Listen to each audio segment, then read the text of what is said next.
जय हिंद दोस्तों, मैं संदीप। स्वागत है आपका हमारे चैनल न्यू टॉप स्टडी पर। पिछले वीडियो में हमने पढ़ा था रासायनिक अभिक्रिया और समीकरण के बारे में, जिसमें हमने सभी अभिक्रियाएं पढ़ ली थी। आज का जो टॉपिक रहने वाला है दोस्तों हमारा, वो रहने वाला है संक्षारण, विकृतगंधिता और कुछ मोस्ट आईएमपी पर्सन, जिसमें यूपी बोर्ड के पिछले साल के कुछ प्रश्नों को डिस्कस करेंगे बहुत ही आसान तरीके से। तो वीडियो को शुरुआत करते हैं। सबसे पहले देखते हैं दोस्तों, यहाँ पर संक्षारण क्या होता है। संक्षारण का मतलब होता है दोस्तों जंग लगना। मैं यहाँ पर लिख लेता हूँ उसकी, अगर एग्जाम में आएगा तो आप किस प्रकार लिखेंगे। अब देखते हैं दोस्तों मोस्ट आईएमपी क्वेश्चन। यहाँ पर क्वेश्चन नंबर 1 है, देखो हमारा ये, निम्नलिखित अभिक्रियाओं को पूर्ण करके संतुलित कीजिए। यहाँ पर ये अभिक्रिया है, यहाँ पर ये लिखी हुई है। इस अभिक्रिया को हमें रासायनिक समीकरण में बदलना है पहले, और इनको फिर संतुलित करना है। देखो कैसे करेंगे। यहाँ पर ये क्वेश्चन देख लेते हैं। 2019 में आया है, 2020 में और 2023 में। देखते हैं क्वेश्चन। तनु सल्फ्यूरिक अम्ल दानेदार जिंक के साथ अभिक्रिया करते हैं। यहाँ पर देख लेते हैं। सबसे पहले हमें तनु और सल्फ्यूरिक अम्ल का मतलब पता होना चाहिए। जो तनु का मतलब होता है वो पतला होता है, और जो सल्फ्यूरिक अम्ल होता है उसका फॉर्मूला होता है दोस्तों, यहाँ पर सल्फ्यूरिक अम्ल होता है H2SO4 H2SO4। यहाँ पर दानेदार जिंक के साथ, आपको दानेदार घबराना नहीं है, सिर्फ जिंक लिखना है। जिंक का सिंबल होता है Zn। जिंक के साथ जब अभिक्रिया करता है तो क्या होता है, देखते हैं दोस्तों। यहाँ पर मैंने आपको बताया था, सबसे पहले इनकी समझ तैयार रखेंगे। प्लस के 2, यहाँ पर प्लस के 1 और यहाँ पर माइनस के 2। जो हमारा प्लस वाला होगा रिएक्शन करेगा माइनस वाले के साथ, तो यहाँ पर बन जाएगा ZnSO4। और साथ में हमारे क्या बच गया, हाइड्रोजन बच गया यहाँ पर। तो यहाँ पर हाइड्रोजन गैस निकल जाएगी। अब देखते हैं दोस्तों यहाँ पर ये बैलेंस है समीकरण या नहीं। यहाँ पर हाइड्रोजन के 2 परमाणु हैं, यहाँ पर भी हाइड्रोजन के 2 परमाणु। SO4 एक है कंप्लीट, यहाँ पर एक है SO4, यहाँ पर Zn एक है, यहाँ पर Zn एक है। तो हमारी पहली समीकरण यह संतुलित है। आगे देखते हैं यहाँ पर तनु हाइड्रोक्लोरिक अम्ल। जो हाइड्रोक्लोरिक अम्ल का फॉर्मूला होता है दोस्तों, वो होता है HCl। आप दूसरे चैप्टर में पढ़ेंगे। हाइड्रोक्लोरिक अम्ल एल्यूमिनियम चूर्ण के साथ अभिक्रिया करता है। एल्यूमिनियम क्या होता है दोस्तों, Al होता है। आपको चूर्ण से घबराना नहीं है, चूर्ण का मतलब है उसके टुकड़े। अब इसके साथ रिएक्शन होगी तो क्या होगा, सेम वही प्रोसेस। सबसे पहले यहाँ पर संयोजक रखेंगे प्लस के 1 माइनस का 1, यहाँ पर एल्यूमिनियम की होती है प्लस के 3। जो हमारा प्लस वाला होता है वो माइनस के साथ रिएक्शन करेगा, यहाँ पर बन जाएगा हमारा AlCl, यहाँ पर आ जाएगी 3, क्योंकि इसकी संयुक्ता 3 होती है। अब साथ में क्या निकलेगा, हाइड्रोजन गैस H2 गैस निकल जाएगी। और अब हमें करना पड़ेगा यहाँ पर ये बैलेंस। देखते हैं बैलेंस करने का बहुत ही आसान तरीका है। सबसे पहले हम हाइड्रोजन को लेंगे। यहाँ पर हाइड्रोजन एक है, यहाँ पर 2 है, तो यहाँ पर 2 कर देंगे। इसके चक्कर में यहाँ पर हमारे क्लोरीन कितने होंगे, 2, लेकिन यहाँ पर कितने हैं, 3। तो यहाँ पर जोड़ा नहीं बन रहा है। जहाँ पर विषम संख्या होती है वहाँ पर जोड़ा बनाते हैं। अगर यहाँ से हम 2 से मल्टीप्लाई कर दें तो यहाँ पर कितने हो गए, ये 3 दूनी 6 हो गए क्लोरीन। तो हमें यहाँ पर 6 क्लोरीन करना पड़ेगा। और हाइड्रोजन कितने हो गए अब, 6। तो यहाँ पर हमें 3 से मल्टीप्लाई करनी पड़ेगी। हाइड्रोजन हमारे यहाँ पर 6 हो गए, और यहाँ पर 6 हो गए। क्लोरीन यहाँ पर 6 हो गए, क्लोरीन 6 हो गए। और एल्यूमिनियम को रख लेते हैं यहाँ पर 2। अब हमारी समीकरण बैलेंस हो चुकी है। अब नेक्स्ट देखते हैं सोडियम ऑक्साइड। सोडियम ऑक्साइड को जल में घोला जाता है तो क्या होता है। सोडियम ऑक्साइड का फॉर्मूला होता है दोस्तों Na2O। जब सोडियम ऑक्साइड को जल में घोला जाएगा, मतलब कि अभिक्रिया करवाई जाएगी, तो क्या होगा दोस्तों, जो इसका कॉन्सेप्ट होता है, जब भी कोई धातु ऑक्साइड जल के साथ अभिक्रिया करती है तो हमेशा धातु हाइड्रोक्साइड का निर्माण होता है। धातु हाइड्रोक्साइड का निर्माण होता है। तो यहाँ भी हमारा धातु हाइड्रोक्साइड का निर्माण होगा। यह हमारा धातु ऑक्साइड हो गया और ये जल हो गया, और बनेगा हमारा धातु हाइड्रोक्साइड। धातु कौन सी है दोस्तों, हमारी सोडियम। तो यहाँ पर सोडियम लिख लेता है, सोडियम Na। और हाइड्रोक्साइड मैंने आपको बताया था बेसिक केमिस्ट्री के पार्ट 1 और पार्ट 2 में बताया मैंने। हाइड्रोक्साइड होता है OH। सोडियम की संयोजकता प्लस के 1 और हाइड्रोक्साइड की माइनस के 1। यहाँ पर एक एक संयोजकता जाएगी तो कोई प्रभाव नहीं पड़ेगा।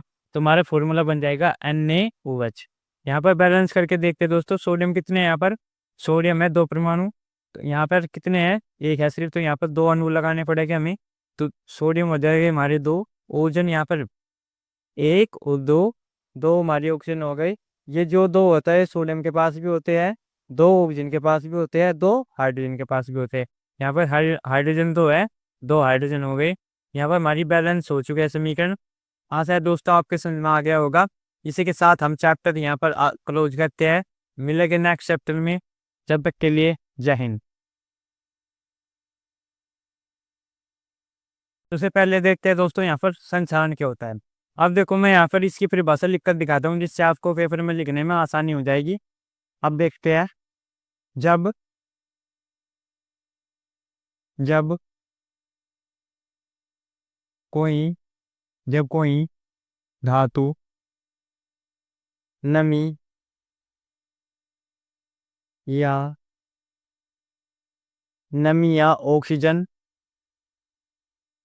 ऑक्सीजन के संपर्क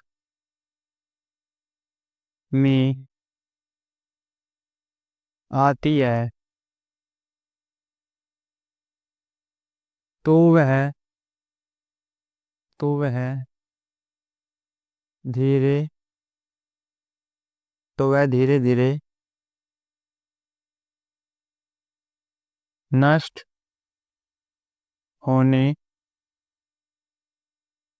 लगती है। अर्थात धातु पर जंग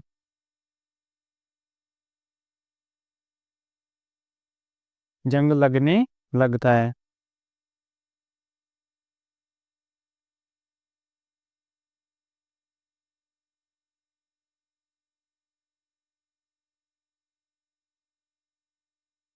इस प्रक्रिया को, लाइट भाग चुका है दोस्तों, आपको दिख रहा होगा, एडजस्ट कर लेना। इस प्रक्रिया को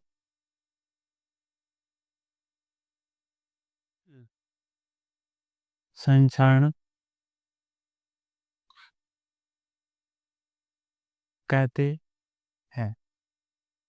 देखते हैं दोस्तों, मैंने यहाँ पर लिखा है, जब कोई धातु नमी या ऑक्सीजन के संपर्क में आती है। नमी का मतलब होता है कि जल से जल के संपर्क में आने पर, ऑक्सीजन के संपर्क में आने पर आती है, तो वह धीरे धीरे नष्ट होने लगती है, अर्थात धातु पर जंग लगने लगता है। इस प्रक्रिया को संक्षारण कहते हैं। संक्षारण दोस्तों एक प्रकार का जंग होता है। इसके कुछ एग्जाम्पल देख लेते हैं, जैसे उदाहरण देख लेते हैं यहाँ पर। उदाहरण जैसे नंबर 1, लोहे पर जंग लगना, लोहे पर जंग लगना। चांदी का काला पड़ना, चांदी का काला पड़ना। नंबर 3,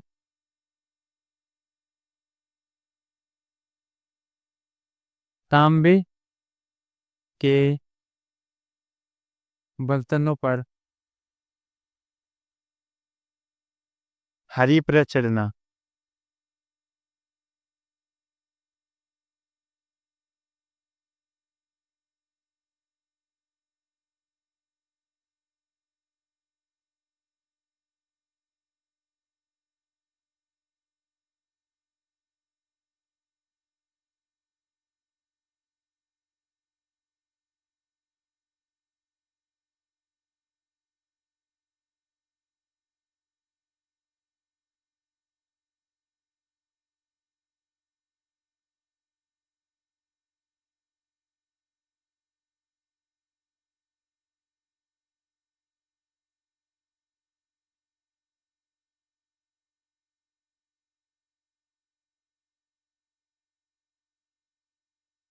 अब देखते हैं दोस्तों, इसके उपाय देख लेते हैं। इसके उपाय क्या क्या है जिससे हम धातुओं पर जंग लगने से रोक सकते हैं।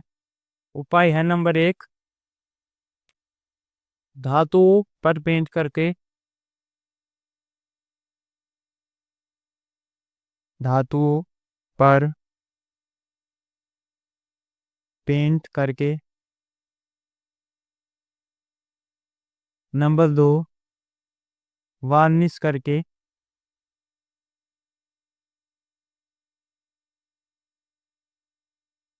नंबर 3, मिश्र धातु बनाकर। मिश्र धातु के बारे में हम चैप्टर 3 में आसानी से तरीके से वो पढ़ेंगे, मिश्र धातु बनाकर।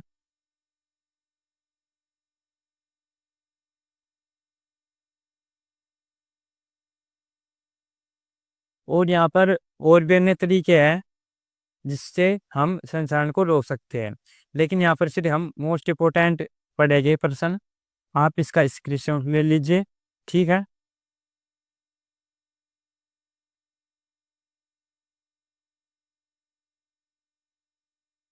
स्क्रीनशॉट ले लिया होगा दोस्तों आपने। वीडियो में लाइट गड़बड़ी कर दिया, इसके लिए माफी चाहूंगा दोस्तों, थोड़ा सा आज एडजस्ट कर लेना। आप देखते हैं नवा टॉपिक हमारा जो है संसारण क्या होता है।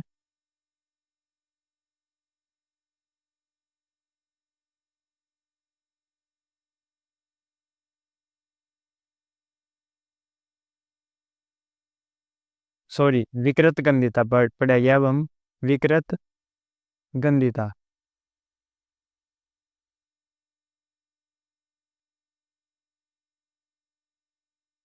विकृत गंधिता क्या आती है दोस्तों? जब हम किसी खाद्य पदार्थ को, खाने वाले पदार्थ को वायु में खुला छोड़ देते हैं, तो वह नमी के संपर्क में आने पर, ऑक्सीजन के संपर्क में आने पर क्या होता है, ऑक्सीजन से विक्रय करके ऑक्साइड के रूप में परिवर्तित हो जाए, जिससे जो हमारा खाना होता है वो सड़ने लगता है। इसी प्रक्रिया को विकृत गंधिता कहते हैं। तो इसके बारे में मैं लिख देता हूँ दोस्तों। जब किसी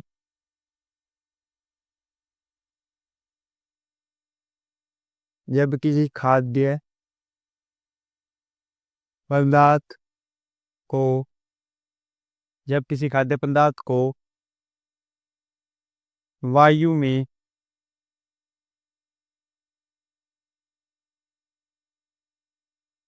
खुला छोड़ा जाता है, तो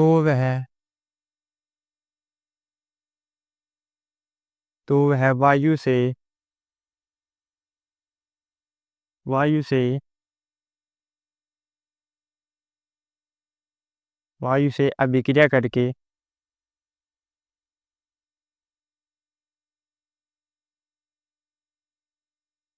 ऑक्सीकृत हो जाता है, ऑक्सीकृत हो जाता है, जिससे जिससे जिससे खाद्य पदार्थ का स्वाद व गंध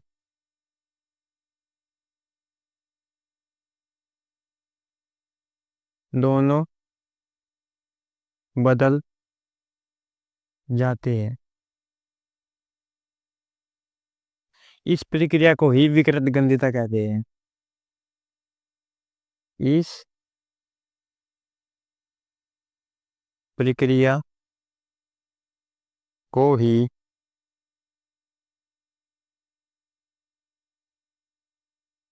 विकृत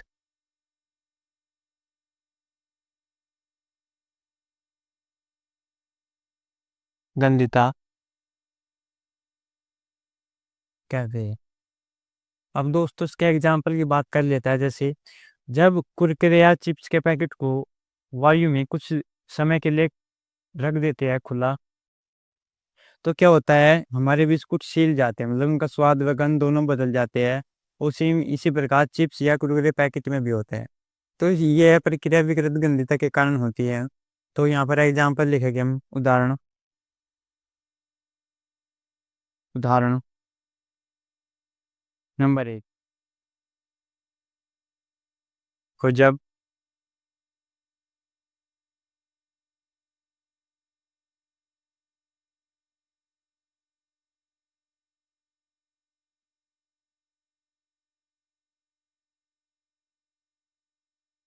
या चिप्स के पैकेट को वायु में खुला छोड़ा जाता है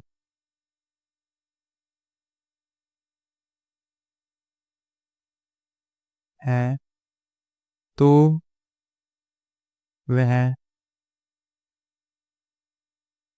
वह सील जाते हैं।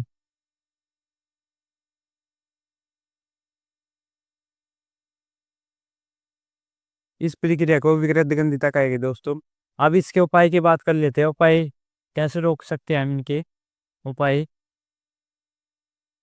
उपाय देखते हैं। नंबर 1, जो हमारे चिप्स या कुरकुरे पैकेट हो गए उनमें हम नाइट्रोजन गैस को भर देते हैं। नाइट्रोजन गैस को भर देते हैं जिससे वहां पर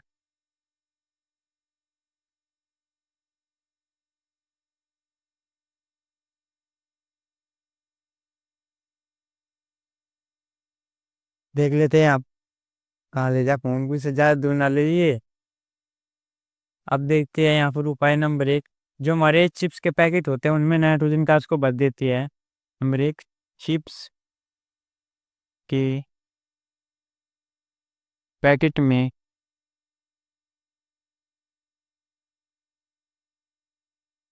नाइट्रोजन गैस को भर देना। नाइट्रोजन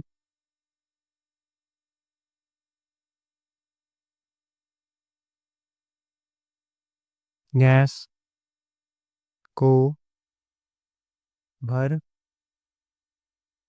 देना। अब देखते हैं दोस्तों नंबर 2, जो हमारे खाद्य पदार्थ होते हैं उनको सूर्य के प्रकाश से बचा कर रखना होता है। नंबर 2, खाद्य पदार्थ को सूर्य के प्रकाश से